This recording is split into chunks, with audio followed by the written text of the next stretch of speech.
Hello,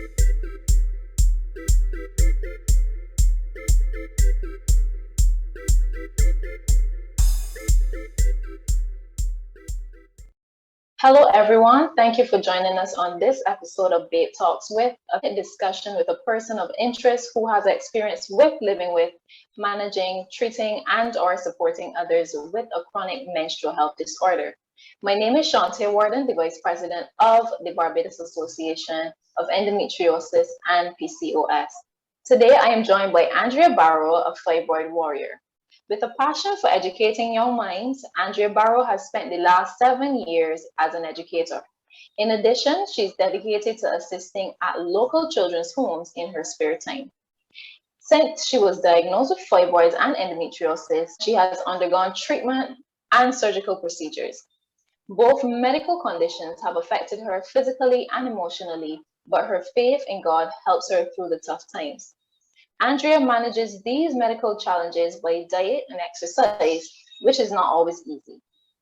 When she's not teaching or volunteering, she enjoys cooking and reading and loves to travel. Welcome, Andrea. Hi, good night. Thank you for being here with us tonight. Now, to start off our conversation, I just want to mention the Fibroid Foundation's 2021 theme, and it's called Living Your Best Life. That is the theme for 2021. The Fibroid Foundation's theme for this year. And just thinking about that a bit, as women, we go through certain things and we wonder how best are we going to manage our lives? How are we going to have a fulfilling life, even though we may have conditions such as endometriosis, fibroids, polycystic ovarian syndrome, adenomyosis, and any other condition that we may go through gynecologically. For our viewers, just a definition of what uterine fibroids are. And these are also called myomas or leiomyomas, and these are benign or non-cancerous tumors of muscle tissue found in the uterus. And fibroids are found in or around the body of the uterus, but sometimes they can also occur in the cervix. Now, research suggests that 30% to 70% of women are affected and is becoming a growing public health concern. Now, we see the reason why we need to advocate so much for conditions such as these. The cause of fibroids, uterine fibroids, is unclear, but evidence suggests that genetics and hormones play a role. Not all women with fibroids have symptoms, but for the ones that do have symptoms, they often find it difficult to live with this condition. And some have pain and heavy menstrual bleeding, and treatment depends on the symptoms being experienced. The treatment for uterine fibroids is not a one-size-fits-all. Many treatment options are available, and these treatments include medical and surgical options. Now, some of these surgical options available are myomectomy, the abdominal myomectomy, the hysteroscopic myomectomy, the laparoscopic myomectomy. There's also hormone therapy that can be done for persons living with fibroids, and the hormone treatments help to reduce bleeding and anemia associated with fibroids. However, the hormonal treatments do not reduce fibroid growth, even though fibroid growth may be caused by hormones. Let's get into talking with you, Andrea. Now, I would have stated before that you have fibroids along with endometriosis. When were you diagnosed? Let's say, trying to remember the years because it seemed like so long ago. I could say about 7 years was when I first got the ultrasound that diagnosed me with fibroids. I remember I was visiting my GP because I wasn't feeling well. And usually when she does her visits, she also does like a breast exam because I had a history of having lumps in my breast when I was younger. So she would do like a full physical examination, everything, especially since I wasn't there for a while. So in examining me, she noticed that my lower stomach felt a bit hard. And then she started asking me questions about my periods, if I have heavy periods. And after leaving her office, she gave me a referral letter to take to a gynecologist. About a week later, I went to the gynecologist, and after, while he was doing his ultrasound, he started, kind of talking to him, not really talking to himself, but he was making comments, and I was trying to figure out, okay, so what does comment mean? What does mean? What does mean? So he said, okay, after he's finished, he will sit down and he will talk to me. So then he told me that he saw, I think it was 3 or 4 small fibroids in my uterus. And I'm like, okay. I think I heard about fibroids before, but I wasn't really sure what they were and what it meant. Is it something that would be cancerous? So then I started asking him questions, which he answered. And I also, when I came away from his office, I started doing my own research as well. I came home and I had a conversation with my mother, about how the doctor visit went. And she also told me that she herself had fibroids. When she was 24 years old, when she went to her 6-week checkup with the doctor after giving birth to me, she was diagnosed with fibroids then. Throughout her, initially it only really became a problem for her as she then approached her 40s. For me, after being diagnosed with fibroids then, and I started doing my research on different types of fibroids, where they're located, I started saying, okay, well, maybe the best thing for me is to, diet and exercise. That might be the best way to deal with it. For me, that was my solution. The gynecologist said, well, it's not really much because of my age and because of they're so small. He didn't want me to worry about them too much. It's just like after a couple of months, let us wait and see. Cut out certain foods, let us wait and see how it goes. And over the years, I wasn't having I will always have heavy periods, but that's something that I was accustomed to as from the time I started my period at 11 years old. So for me, it was like I accustomed to a heavy 5-day cycle. This is normal. This is just what it is, right? It's something that I have to live with.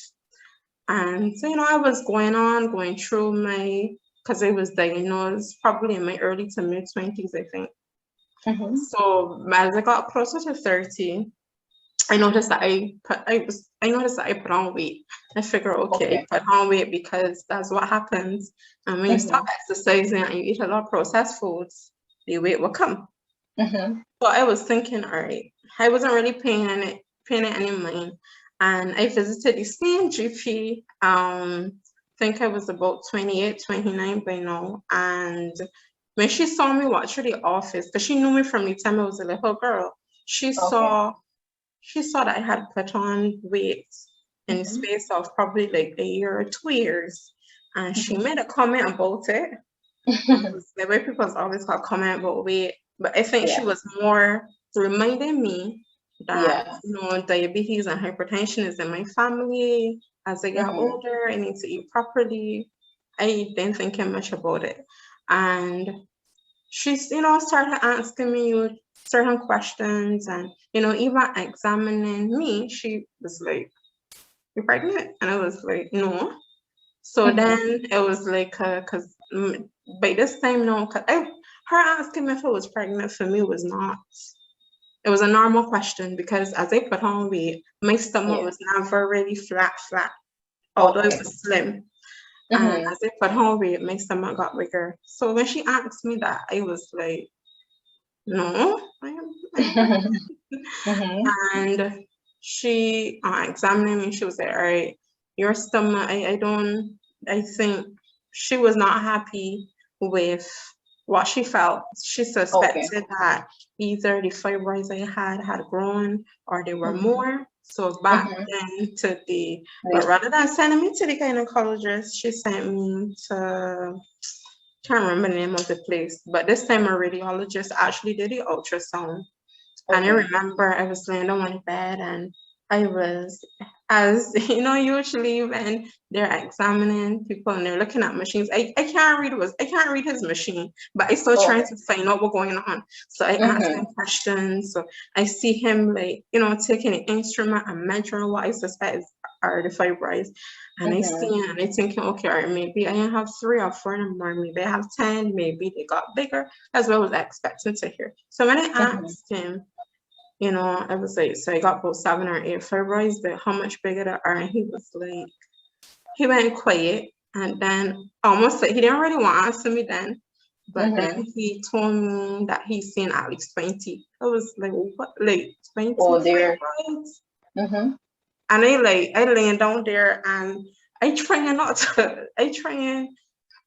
to just be all kind Calm of things about going it. through my head. Mhm. And I was feeling all kind of things. By the time I left, by the time I collected the results, Mhm. I had a copy for myself and a copy for the doctor. I was like, Mhm. my sister then, because she had collected me from that appointment, and it Mhm. just burst out in tears. It just burst out in tears, and I was like I don't know, like. And then, like, not understanding the terminology, I went on Google and I started Googling Mhm. what the ultrasound results show. It basically was saying that I have 4 or 5 different types, the 4 or 5 different Okay. types of fibroids. One fibroid, the biggest fibroid, actually had my endometrium, which is the lining of my uterus, was Yeah. displaced. One Oh other, dear. so about a few of the fibroids had my ovaries displaced. They were not Mhm. kind of right. And I was like, so I went back to the doctor. I literally left the appointment and I went back to the doctor's office. Mhm. And okay, so she said to me, all right, like, you gotta get surgery. Okay. Me that has never had no more than a tooth pulled out, I'm like, Mhm. surgery? Like, Mhm. surgery means that I got sleep at the hospital. My mind just started racing. I just started thinking Mhm. about, all right, I got insurance, but the insurance, how much of this the insurance gonna pay? How much is surgery gonna cost?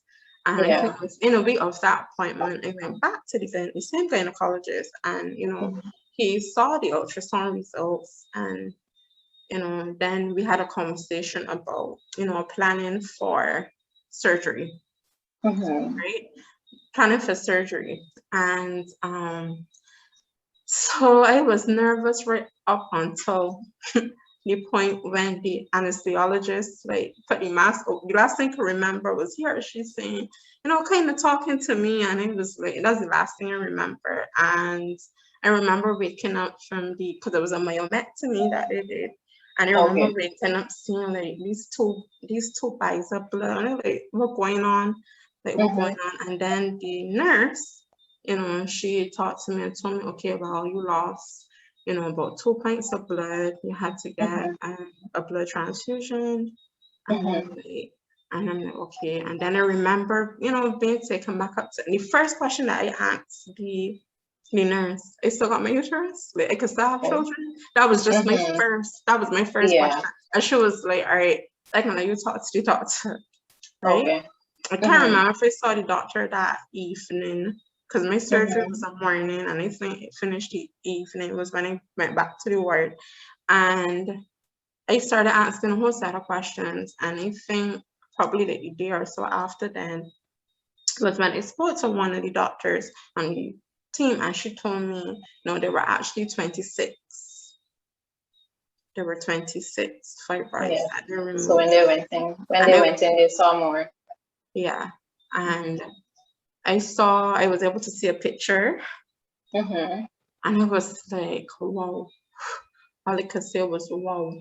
But Mhm. after overcoming recovery, as I started to feel better, Mhm. mentally, it started to, feel better. And although I knew that fibroids isn't something that you could just take out and that's it, the Yeah. possibility of having fibroids again is very real. But I was even Yeah. more determined this time to eat properly, to exercise, cut out a lot of foolishness that I like to eat. Yeah. Mm-hmm. And I was alright. I was already fibroids. I was like, one day I would want to have children. It doesn't stop me from having children. And I'm like, okay, Mm-hmm. this is what it is. Not Yeah. knowing that like almost a year after having the myomectomy, I would be driving coming home and the AC on. It was the AC on, but I sweating. My back Mm-hmm. started to hurt me. My stomach again, these insane cramps. So I went back to the doctor because it's like I ain't taking more chances. Then was when, found out endometriosis now because the doctor was seeing multiple cysts on both of my ovaries. No Okay. fibroids now, but cysts on Yeah. both of my ovaries. So then being diagnosed with endometriosis in itself, I'm like, Yeah. okay, this is what it is. Then I'm going Mm-hmm. to hear you have to have surgery to remove these cysts, because these cysts growing, these cysts could rupture, these cysts could. So it was like back, through the same Back thing over again. again. And I was like, Mm-hmm. yeah, the insurance can cover the majority, but I still got to pull my pocket. Yeah. Like I said, for me, I got accustomed to having really, really bad periods to the Mm-hmm. point where in any 1 5-day cycle, I would use an average of, like, let's say a pack. The sanitary napkins that I use having like 14, I would use Mm-hmm. like 3 to 4 of those in just Mm-hmm. one day. Yeah. So like Mm-hmm. every 3 hours, I have to change. And sometimes I got double up. I got Yeah. double up and triple up the sanitary Mm-hmm. napkins just so that I don't have, any incidents. Any. Mm-hmm. Yeah. Um, for me though, the period leading up to the myomectomy, which is when the Mm-hmm. fibroids had, I don't know if increase is the right word. I had more fibroids and I had grown bigger. Like I Mm-hmm. said, I had, bad periods. So you was And I had like acid reflux. But okay. looking back, I realized that because my uterus was the size of a woman carrying a 5.5 month pregnancy, Mm-hmm. some of the symptoms that women would have with pregnancy, I was having. So I had acid Oh. reflux. I used Mm-hmm. to run to the bathroom a lot. I was constipated. It used to hurt me to urinate. So Okay. imagine having to urinate, but not wanting to because it hurts. Yeah. So for me, leading up to the myomectomy, that's what I thought with. After the myomectomy, after the fibroids were removed, the periods were a little bit easier, Mm-hmm. but still Not what you would so want. painful. And Mm-hmm. sometimes I would vomit. I would be nauseous. I have to Mm-hmm. avoid certain foods, and I would be extremely exhausted. Mm. So, even though sometimes I get tired easily, and for me, it was it could have, the journey is depressing because people will make comments. How you mean Yeah. tired? How you mean Yeah. tired? Like, you need to sleep at night. You need to sleep when Yeah. you They don't wake up. understand. You need They don't understand. to this, and everybody not understanding and not knowing, Mm-hmm. what I'm really going through. So for me then, I had to deal then emotionally. I started to feel lonely and depressed. Mm-hmm. Yes. That is one thing that we try to advocate for, people understanding, because it's not just okay, it messes with your period, but it messes with your body. The way how your body functions, the sleep that you get. Sometimes you can't sleep. Sometimes you're sleeping a lot. Sometimes you wake up, you sleep all day and you're still tired. Mm-hmm. Like, people do not really understand the things that women go through unless really and truly they go through it. They say who feels it knows it. Who Mm-hmm. feels it knows it. Thank you for sharing that very, very detailed story with us.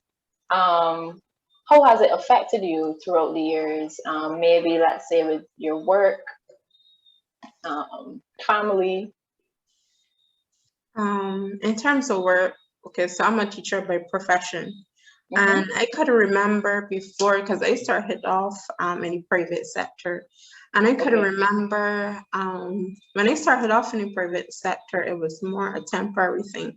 I started like, filling in for the different aunties at the preschool was they go on vacation, Mm-hmm. etc. And I remember at one point it was helping this lady, between right. And I can't remember the timing. Anyhow, but I think this was pre having myomectomy, pre diagnosis, I think. Mm-hmm. Can't remember. But I remember I was helping her, and by like 10:30 that morning, I slept for 48 hours. I was tired and I Mm-hmm. was fighting to keep my eyes open. So for me, I did not have the energy. I didn't have the energy, but still, I wasn't really seeing that anything was wrong. I just Yeah. figured that, maybe I just probably, it was even probably starting to think, well, maybe I lazy then. Maybe I just need to Mm. push myself and, A little. maybe, yeah. In terms of work, for me, because I got accustomed to not allowing my heavy periods, my painful periods to stop me, I Mm-hmm. push, Yeah. especially because I don't want miss time from work. Yeah. Not only because I love my job, but in terms of job security. Yeah. So when I first then started teaching in government schools, and there would be times when even before I had the myomectomy, I would be in a lot of pain, especially the first 2 days of my cycle. And I Mm-hmm. would just take 2 paracetamol and just Mm-hmm. go to work. Just go Okay. to work. I would just period. When I come home, then I would take a shower. I would take another 4 paracetamol at a time, and I would try to sleep it off Mm-hmm. because staying awake for me, it was just too painful. And I Mm-hmm. figured like there wasn't anybody to share this with because it's like, all right, that's normal.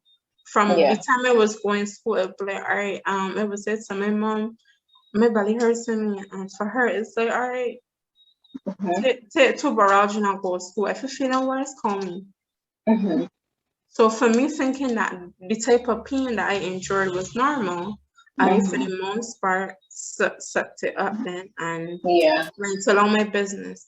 As the periods, because as I got older then, my periods got more intense and I Mm-hmm. started to experience like nausea. So then I would be nauseous if I don't eat. If I eat, I still Mm-hmm. feel nauseous. I have lower back pain. I would have a Mm-hmm. migraine. I would have bloating. It's like almost like when you read up all of the symptoms of fibroids and endometriosis, if there are 15, Mm-hmm. 12, I could take off You at got 12. 12. Mm-hmm. And for me, it was like, all right, I can just take 2 or 4 paracetamol. Over Mm-hmm. the years, I found things that were a little stronger. So it's in a pink box, and then cetamol. Yes. Um, Mm-hmm. right, I would take that, and I found that was helping me. So then I Mm-hmm. would take that just to take me through the work day. But then when I come home, it's like bad. Yeah. Um, After then being diagnosed with endometriosis, and by this time the pain had gotten even more intense.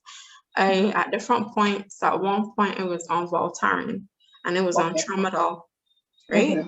Because I think Mm-hmm. I first got introduced to tramadol in the hospital, and so tramadol now is what between tramadol and Voltaren because they're stronger. Mm-hmm. But I find that when I take those, while I'm at work, I don't Mm-hmm. function as well Okay. because it makes me very sleepy. Oh, okay. It Got you. makes me sleepy because with Mm-hmm. the tramadol, I have to take Gravol first so that I Yes. don't Mm-hmm. vomit, and Outside then your stomach. the tramadol. So then I will usually, if my period falls on a day where I have to be at work, because I try really, really hard not to call in. So I try like real hard. Mm-hmm. I would be at work, and the thing about it is that I don't have a job that allows me to sit down in an office that I can Yeah. rest my head on the table. So for Mm-hmm. me, it's like pushing past. my pain. Pushing. The Mm-hmm. only thing that I worry about is I don't want an incident. I don't To want happen. any right. So then I may constantly run to the bathroom a lot just to change or just to make sure that, I'm not going to have any incidents, any accidents with my flow. Mm-hmm. But to me, it's like it has kind of become a norm Mm-hmm. where there are events when I'm on my period that I don't have to go to. Mm-hmm. So I guess I kind of put more emphasis on work.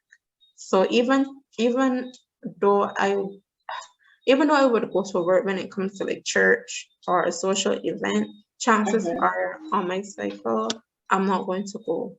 Yeah. Or if I go, I am going to be very reserved. I'm gonna be Mm-hmm. paranoid Mm-hmm. because you may hear me, make reference to having a lot of leaking and incidents Mm-hmm. because when I was at secondary school, that happened to me a lot, Mm-hmm. where I would just get up and then somebody would be like, "You back your uniform dirty," and I would go to the bathroom and realize I messed myself Mm-hmm. with blood, and it was really embarrassing. So it's like, hey, even though as an adult, although Yeah. that is not as likely, no, I still am very conscious of it. Mm-hmm. In terms of family, I think for the most part, no, as I explain and as the persons who are close to me read more on fibroids and endometriosis, I think they have a general understanding of it. Mm-hmm. So Mm-hmm. if I'm not interested, I just want to lay down, they kind of understand it. Then Okay. the last year or so with COVID, there really wasn't anything going on. So Mm-hmm. for the Yeah. most part, Do you have a pain regime? And if so, what do you do when pain arises? Is there anything extra that you would do? honestly, no. There was a time when I remember I was in so much pain and I just wanted, because I would hear people talk about the warm bottle or warm towel. Yeah. Mm-hmm. And although taking a warm shower during that time helps me, there was a Mm-hmm. time the pain was so intense that I had muscle rub. And I said, okay, well, after this for muscular aches, and technically, this is my Mm-hmm. uterus and muscle contracting to take all work. I remember a Mm-hmm. time I literally took almost a bottle this size, almost the Mm-hmm. whole bottle. I rubbed it on my stomach and my back because the Mm-hmm. pain was just, that much. Excruciating. For me, I find that, which I have to be careful because the Gravol and the Tramadol make me sleepy, and it Mm-hmm. kind of gives me like a euphoric feeling. Kind of So I feeling. think I Mm-hmm. could understand why I need my doctor's prescription to get Mm-hmm. Tramadol. So Yeah. for me, I would take that and I would go to sleep. I think that where possible, and I take a bath and I take that and I just try to sleep it off once I get Mm-hmm. past those first 2 days of my cycle. That's it, really. Okay. Are there any challenges that come when trying to manage the endometriosis and the fibroid? Eating, because as well, some people may or may not know, well, I have triggers, right? So Okay. certain foods, when I'm not on my cycle, I still Mm-hmm. get pain, but most of the pain I get, most of the symptoms of the endometriosis and the fibroids I have is just before, during, and right after my cycle. The biggest challenge for me is avoiding foods Mm-hmm. that trigger. I find that when I'm consuming milk, Okay. dairy products, and Mm-hmm. certain meats and processed foods. So for me, Yeah. that is my biggest challenge because those foods are more readily available. Those are the foods that I Mm-hmm. like to eat. Those are the foods that give me comfort, right? Yes. So for me, that is the biggest challenge in terms of, Trying to manage both. yeah. I heard you talking about paranoia and being depressed and stuff like that.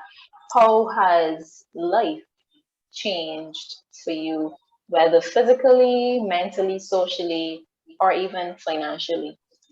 Um, I would say financially, it having for those 2 surgeries, for me it was coming up with a plan. Okay, so the insurance is going to cover X amount. I have to find X amount myself.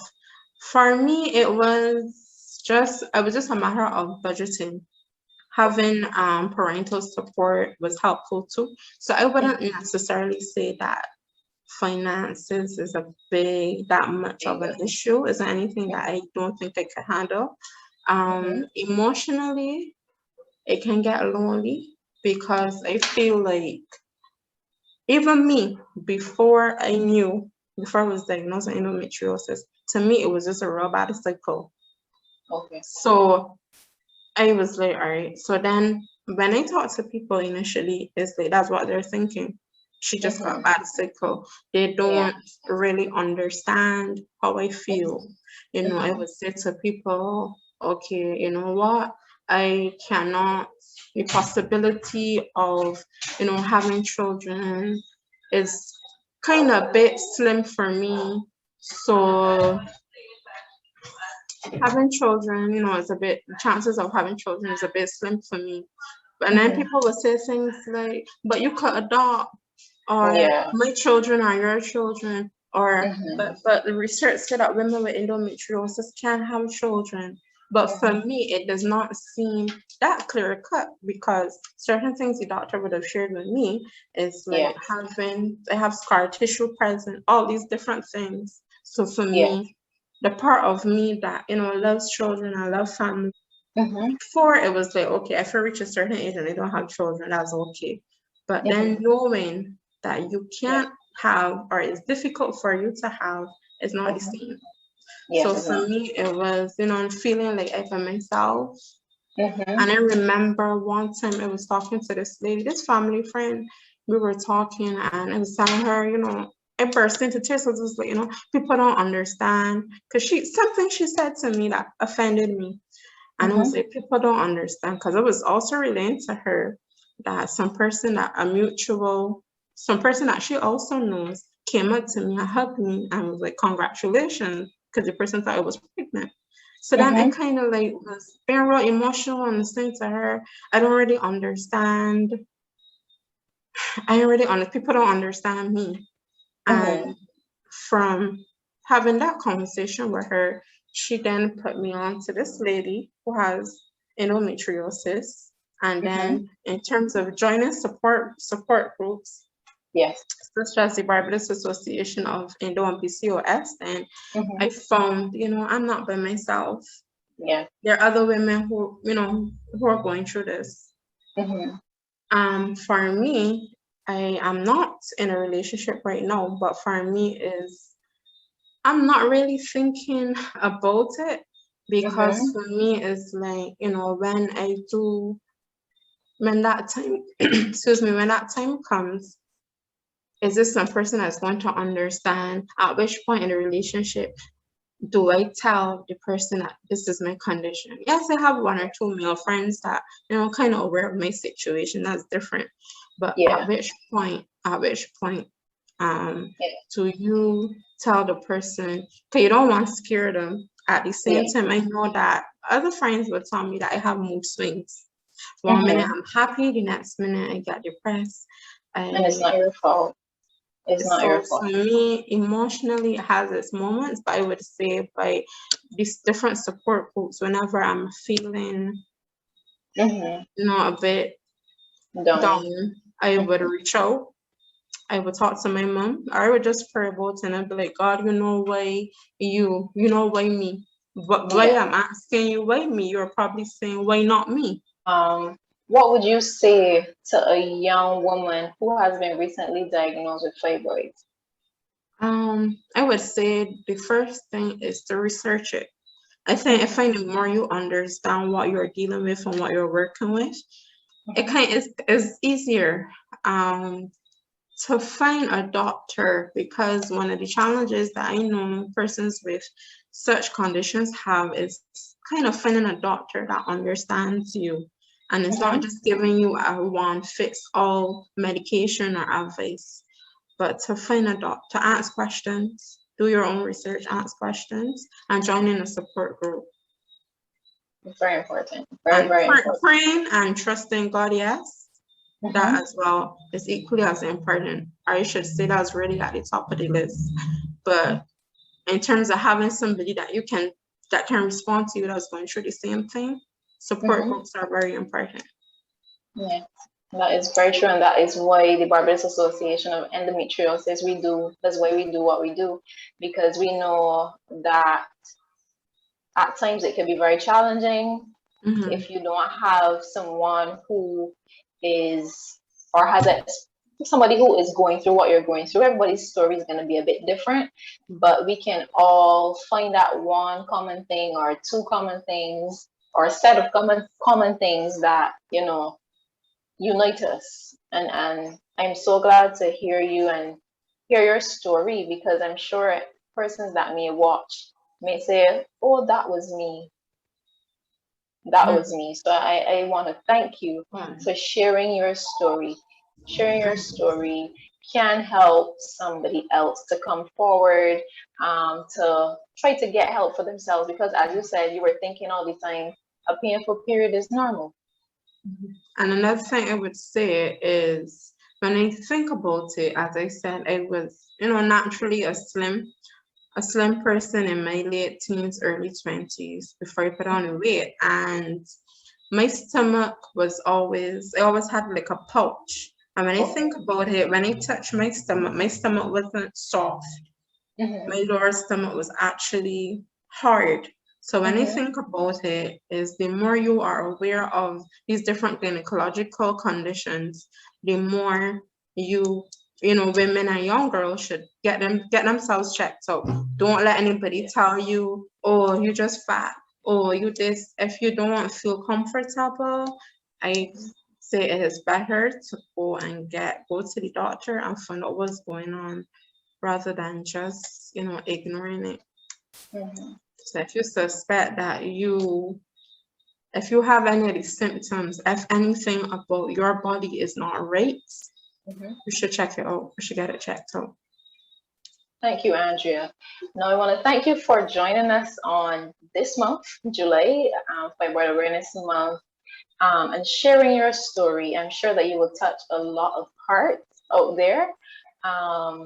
Anytime that you're up to coming back and talking to us a bit more, probably next time, about endometriosis and that journey, we welcome you. So thank you guys for joining us on this month BAEP Talks with. Today we spoke with a resilient warrior, Andrea Barrow, and see you guys next time. Bye. Thank you. Bye-bye.